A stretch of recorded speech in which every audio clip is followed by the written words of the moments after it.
Работа над увеличением продаж вашего сайта начинается с понимания двух базовых понятий – воронка продаж и конверсия. Конверсия – это основной показатель эффективности вашего сайта. Коэффициент конверсии показывает, какой процент посетителей сайта становятся вашими реальными клиентами или выполняют любое другое нужное вам действие, скачивают, регистрируются, смотрят определенную страницу и так далее. Воронка продаж отражает, сколько людей уходит на каждом этапе, не совершив желаемого действия. Сколько человек зашло на сайт, сколько дошло до корзины, сколько заполнило форму, сколько реально оплатило. На каждом этапе людей становится все меньше и меньше. Это и есть воронка продаж сайта. Знать, мерить и следить за этими параметрами очень важно. Это ключевые параметры эффективности вашего сайта. По мере просмотра курса мы будем рассматривать различные методы и техники увеличения конверсии сайта. А по изменениям этого показателя вы будете следить за собственными успехами. Ваша задача – довести его коэффициент конверсии до возможного максимума, используя материалы этого курса.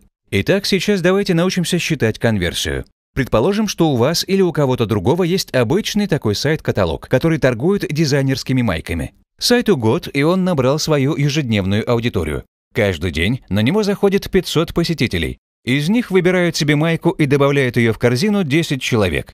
Реально оплачивает заказ всего 3 человека. Все остальные просто смотрят и уходят.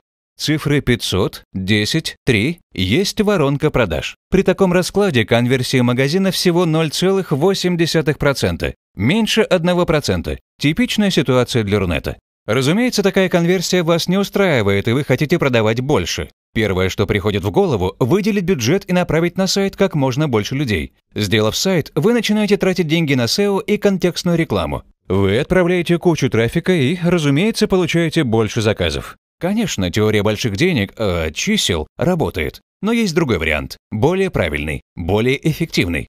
Мы методично увеличиваем конверсию сайта, что при той же посещаемости, а самое главное, при том же бюджете, приводит к увеличению продаж. Вернемся к нашему примеру и представим, что конверсия нашего магазина с майками составляет 2%. Это значило бы, что в день мы продавали бы 10 маек вместо 1-3. Теперь спроецируйте эту ситуацию на свой сайт и посчитайте недополученную прибыль и выброшенные деньги на рекламу. Привлекать новых посетителей на сайт с низким коэффициентом конверсии все равно, что стараться наполнить дырявое ведро водой, вместо того, чтобы заделать течь. Сначала вам нужно создать все условия для максимизации конверсии, затем внедрить эффективную систему продаж, а уже после перейти к увеличению посетителей. Невозможно по-другому создать по-настоящему продающий сайт, который бы продавал 24 часа в сутки, 7 дней в неделю. Стоит отметить, что сейчас абсолютное большинство делает все совершенно противоположным образом. Они делают сайт, тратят деньги на продвижение и рекламу. А уже потом, видя, что результаты плачевны, они понимают, что дело в другом, и идут к специалистам по юзабилити, чтобы те увеличили им конверсию. Теперь давайте рассчитаем конверсию вашего собственного сайта. Для этого вам нужно знать две вещи – общее количество посещений и количество продаж. Если вы ничего не продаете, это может быть любое другое целевое действие – просмотр определенной страницы, регистрация, скачивание. Теперь разделите одно на другое, получите конверсию. Это число есть показатель эффективности вашего сайта. Если у вас большой сайт, например, онлайн-гипермаркет товаров, то у вас таких показателей может быть очень много. Определите желаемые целевые действия для каждого направления, а затем посчитайте конверсию для каждого из них. Все полученные цифры запишите. Это будет вашей точкой отсчета.